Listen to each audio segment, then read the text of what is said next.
Welcome to All Elite Weekly here on the 830 Wrestling Network. I am your host, Zachary Morgan, and we are going to talk about all things All Elite Wrestling on a weekly basis.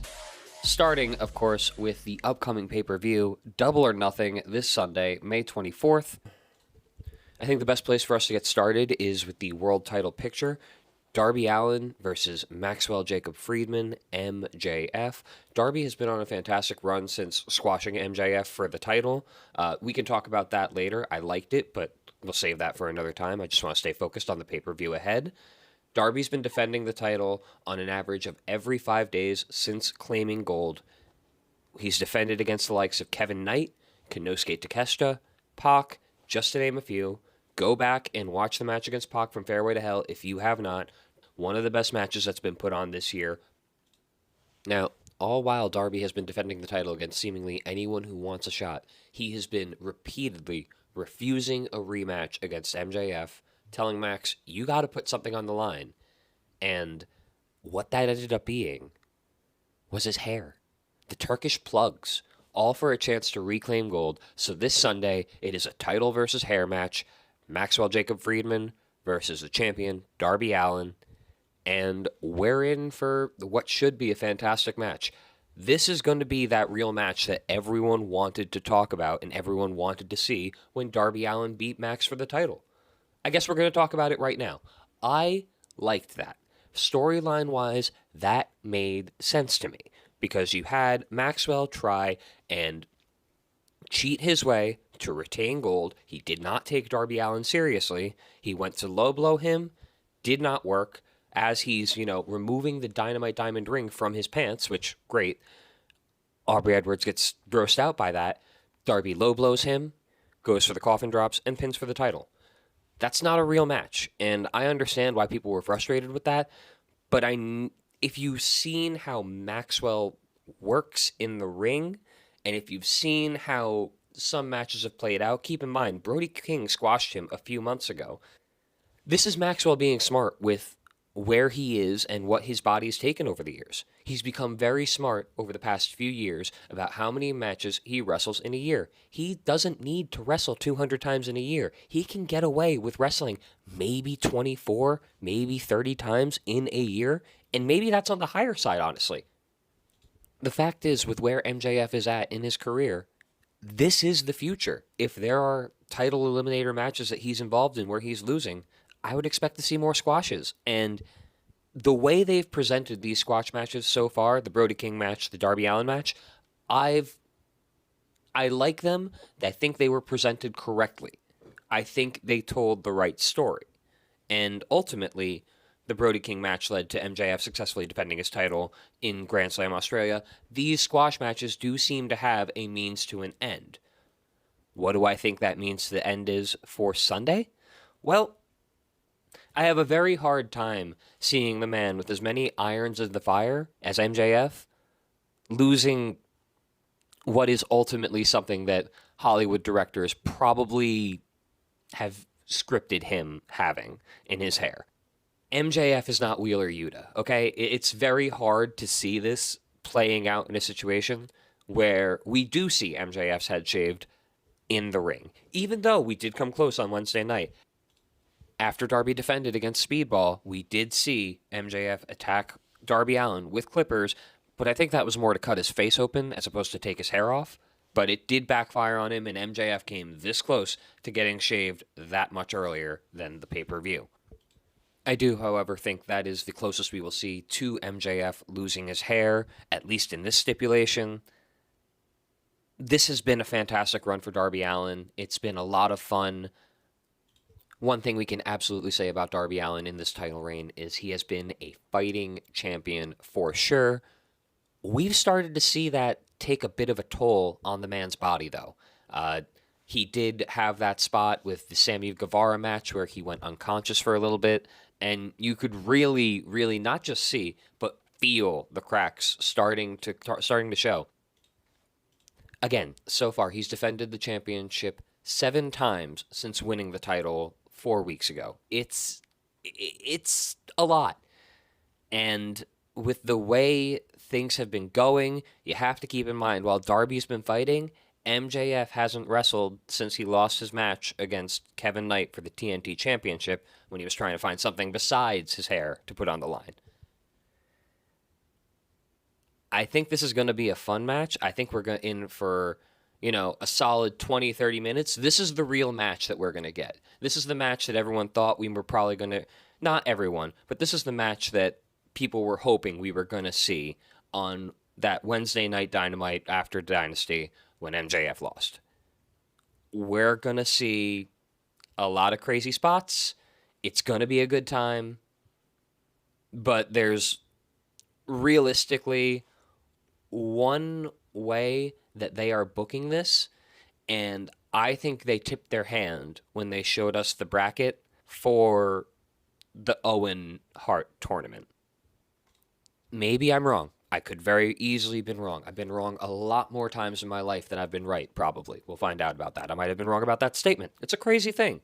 Anyway, I have a very hard time seeing past this weekend with the belt still on Darby Allin. I think MJF is going to take it back, and it's, again, like I said, it comes down to what I think is going to happen in the Owen. So let's move right into that. Samoa Joe versus Will Ospreay. Will Ospreay is recently returned from neck fusion surgery. Since his return, at first Will Ospreay went very hard after the Death Riders. He wanted revenge on Jon Moxley for what happened to him. However, he was kidnapped and ultimately decided to go to the Death Riders to train for help, because Will Ospreay has been so close to touching World Championship gold over the past couple of years. He even had a shot at Forbidden Door in 2024 against Swerve Strickland, and he came up short against Swerve. He wasn't ready for the title. He just wasn't able to deliver that final blow, and Swerve was able to get one over on him and retain his championship that day. That seems to have been a familiar story for Will Ospreay. Always the bridesmaid, never the bride. He's been so close, yet so far. He's insanely talented, one of the most athletic people we've ever seen in the ring, without a doubt. And he's just missing that something to put him over the edge. And he thinks that he's going to get that something from Jon Moxley and the Death Riders. And so far we're seeing some positive results there, at least in the ring for Will Ospreay. Outside of the ring, we're seeing a little bit of tension build between him and his United Empire buddies, but we're also seeing it build up with some tension because the Ops helped Will Ospreay against the Death Riders last year, and Samoa Joe has taken some serious exception to Will Ospreay going to the Death Riders for help instead of the Ops. The Ops were his friends when he needed them the most. Now he's just going to turn on them. Now he's just going to be the one to go to the guys who took him out before even going and checking in with his friend. You know what? Yeah, if I'm Samoa Joe, I would be upset about that too. Because what did we fight for? What did it mean? Nothing? Did it mean nothing that I helped you out last year when you needed me most? This match is between two men who are motivated to prove something, not just to us, the audience, not just to themselves, but to each other, that they're making the right decisions for themselves. And I do think this is going to be the launch point for a very, very, very Will Ospreay summer. We're gonna see a big build for him, I think. And I do think ultimately he will be the one to win the Owen. But on the other side, you've got Bandido versus Swerve that same Sunday. Now, Swerve and Will teamed up last year, defeated the Young Bucks, removing them from power, stripping them of their executive vice president titles. And it really all but feels like they're on a collision course this time around to meet in these Owen Hart Cup finals to get that world championship shot at All In. Now, since Swerve returned from his brief absence while he was recording, Swerve's been on a big burn it all down heel turn. He's been targeting Bandido in a few vignettes. They finally met each other face-to-face in the ring on Wednesday, and I mean, it was about what you would expect from a a pre-pay-per-view match face-off. Swerve goes in to enter. Bandido gets the drop on him. They yell at each other a little bit, and now we're all ready for Sunday. It's going to be a good match. Bandido and Swerve Strickland are great performers. It's going to be a lot of fun to watch. There's just not really much there to talk about storyline-wise. Swerve is still kind of ramping up to how far he's willing to go on this particular heel turn. Bandido's been ROH World Champion now for over a year, but this is AEW. This is Swerve's house, and that's the fun thing with this. I do think we're going to see Swerve on TV a lot more in the coming months, building up to All In, and I do really think that Swerve goes over here, and he goes on to meet Will Ospreay in the Owen Hart Cup Finals, at least on the men's side. On the women's side of the tournament, we were supposed to see Willow Nightingale face Alex Windsor in the quarterfinals of the Women's Owen Hart Cup. However, Willow Nightingale has a shoulder injury, has been forced to vacate the TBS championship. We hope for a speedy recovery and quick return to the ring for Willow, but the match that replaces it will be Athena versus Mina Shirakawa. Athena is the forever ROH World Champion, or Women's World Champion, and it feels as though she's starting, even since last year, she's been starting to sort of creep over more from the ROH side of things to the AEW side. We did see her win the Casino Gauntlet match at All In last year for a title shot at Forbidden Door, which she did lose. We saw her battle Mercedes Moné for the TBS title before Willow was able to dethrone Mercedes. It's starting to really build that way for Athena. I see this tournament sort of going her way. I think Athena's the one who's going to come out on the women's side now that Willow's not there.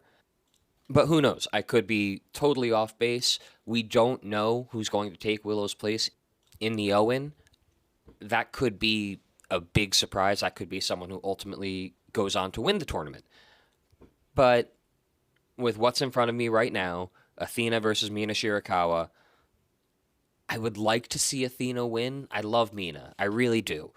But I want to see Athena on the AEW side more, and I think this is a good path to get there.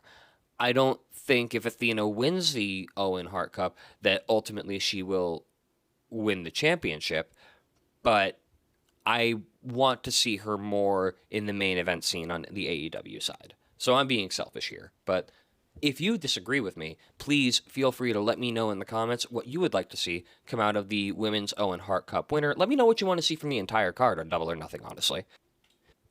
But before we get too deep into who's going to win the Men's Owen Hart Cup, the Women's Owen Hart Cup, we do still have another World Championship match on this card that we have yet to talk about, and that's for the Women's World Championship. It'll be Tekla versus Hikaru Shida versus Jamie Hayter versus Chris Statlander.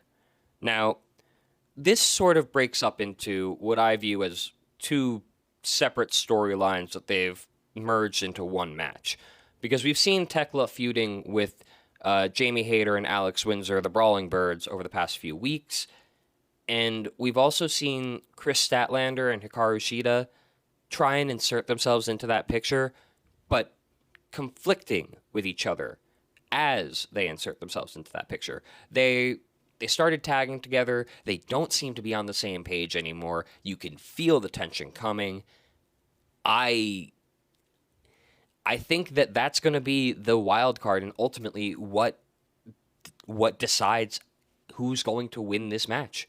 It's going to come down to how Hikaru Shida and Chris Statlander play in this fatal four-way. I think ultimately we will see Tekla retain, but I'm expecting to see the turn that has been building, and we saw a lot of it on that promo last Wednesday. This feud is coming, and I think that this championship match is where we're finally going to see the turn that leads to the feud, that leads to the multiple matches, and I think this will ultimately be what Hikaru Shida and Chris Statlander are doing away from the title picture for at least a few months.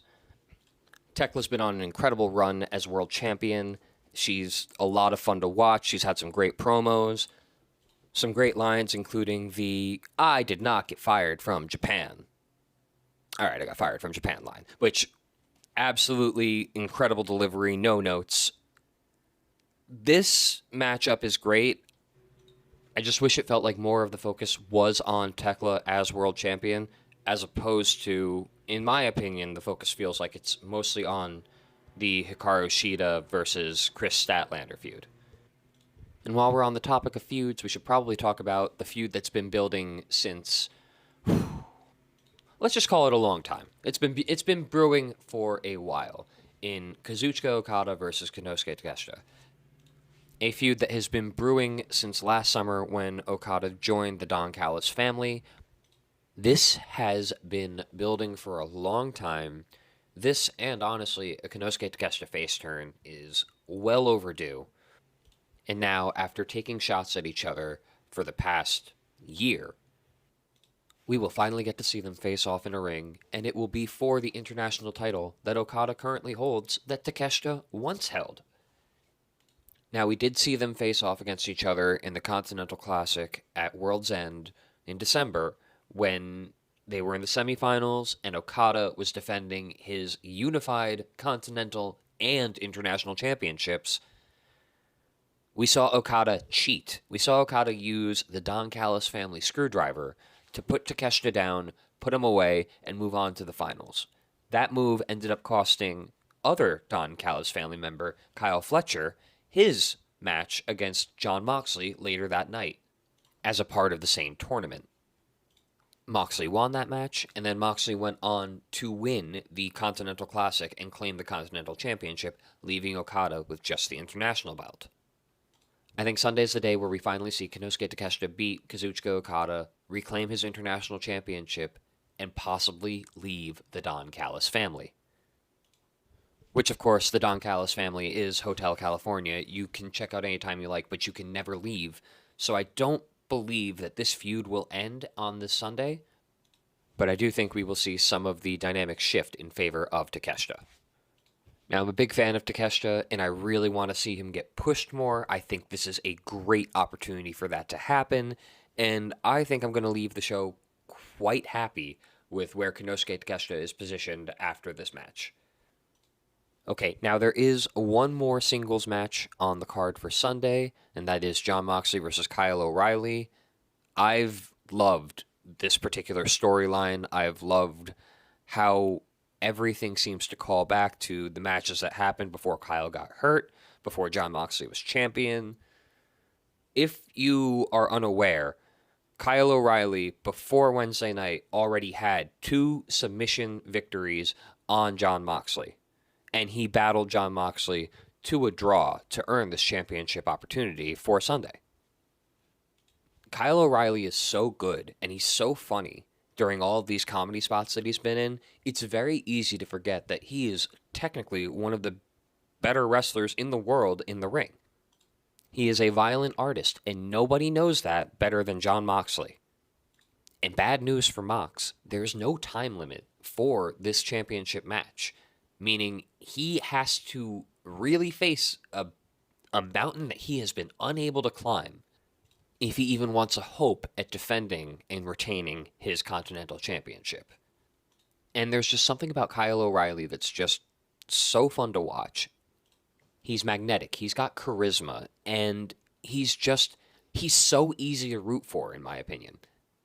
I expect this to be a great match. I expect it to be a grueling match. But I really have a hard time seeing Kyle O'Reilly getting his 3rd straight victory over Jon Moxley, especially with the title on the line. I just don't see Jon Moxley giving this one up. But if there's one thing I would be happy to be wrong about during this entire episode that I have recorded for you, it would be this. Nothing would make me happier than to see Kyle O'Reilly beat Jon Moxley and take over that Continental Championship, except for maybe the Takeshita thing. Takeshita beating Okada might make me happier. I won't know until I'm there, and I'll be happy to report back as to what made me happier if both of those things happen. And with that, we're now down to 2 matches left on the card. There are 2 big tag matches, one of which is, of course, the Stadium Stampede involving Jericho, the Hurt Syndicate of Bobby Lashley and Shelton Benjamin, and the Elite of Kenny Omega, Jungle Jack Perry, Matt and Nick Jackson, the Young Bucks. That's one side. This is a 7-on-7-man tag team Stadium Stampede match. The other side is The Demand, Ricochet, Bishop Khan, Toa Leona, the Don Callis family, Mark Davis, the current national champion, and Andrade El Idolo, and the Dogs, Clark Connors and David Finlay. This match is... Every year, there is a big Anarchy in the Arena, Stadium Stampede, whatever you want to call it, match at Double or Nothing. They're always quite a bit of fun. This is the match where 2 years ago, Jack Perry was set on fire. And honestly, I was upset that they put it out. But that's neither here nor there. This is going to be madness. This is going to be just absolute fun, chaotic madness. It could go either way. I kind of have a hard time seeing Jericho not go over in this particular instance, only because the build up to this is Jericho getting his ass beat by the Demand, which you can buy a shirt that says that. One of the funnier shirts that's come out all year, next to the MJF bald shirt. But it's going... This match is just fun, violence, and we're going to see a lot of madness go on around the arena. However, it is in New York, so we won't see them go into the crowd. Keep that in mind. I've really appreciated the build for this. I've appreciated how they went about constructing these teams. I love that they used the national championship as something that helped build these teams. Jack Perry lost the national championship to Mark Davis at Fairway to Hell, and that was aided by Ricochet. I love how they've tied everything in with this. I'm just excited for this match. There's not much I can really add to it aside from just being generally giddy about it. So that will bring me to the last match on the card. Keep in mind, we've been talking about these in no particular order of which I think they will happen. I can give you the order I think that will happen, but it doesn't matter. I've been wrong about this so many times. So last but not least, we have the Tag Team Championship match, FTR with Stokely Hathaway versus Christian Cage and Adam Copeland. Cage and Cope. This is an I Quit match for the World Tag Team Championship. And if Cope and Cage lose, Cage and Cope lose, they will be forced to retire as a tag team and never be able to tag again. Now, when this match was first announced, booked, and when that stipulation came out, I had a very hard time seeing this go any way other than Cage and Cope winning the tag team championships. I still think that is the most likely event to happen, but I've talked to a few people who think that the notion of Cage and Cope being champions at this stage of their career is madness. And, you know, I look at that from their perspective, and I see this is a major pay-per-view with a major match for the championship. I can see where they're coming from. And I don't know if I can necessarily agree that that's the most likely thing to happen, but I can see a world where this is the last time we see Cage and Cope as a tag team. I don't think it will happen, but I could see it. I think it's more than likely we're going to see Cage and Cope win the championships against FTR, and I think that in all likelihood, Wrestle Dream this year is in Toronto, Canada. I think that's where the retirement match will be. So I think this will be a means to an end. We're going to get a swan song run from Cage and Cope as champions, and it's been a great run from FTR and Stokely. Stokely has been one of the most entertaining parts of AEW in the past calendar year, and it's truly not even close. He got an entire crowd to, for the past year, acknowledge that he is short, bald and gets no hose. Now, this will be the trilogy match. They're tied at 1 apiece right now. This is the second time the championships will be on the line for this match. And again, I think we're going to see Cope and Cage go over. I think we're going to get that retirement tag championship run for a little bit. And we're going to have a fun summer. It's going to be a very fun summer. Now, that is it for the Double or Nothing card this coming Sunday. Thank you so much for tuning into the first episode of All Elite Weekly here on the 830 Wrestling Network. Please like, comment, subscribe. Let me know what you want to hear me talk about, and I will see you next time.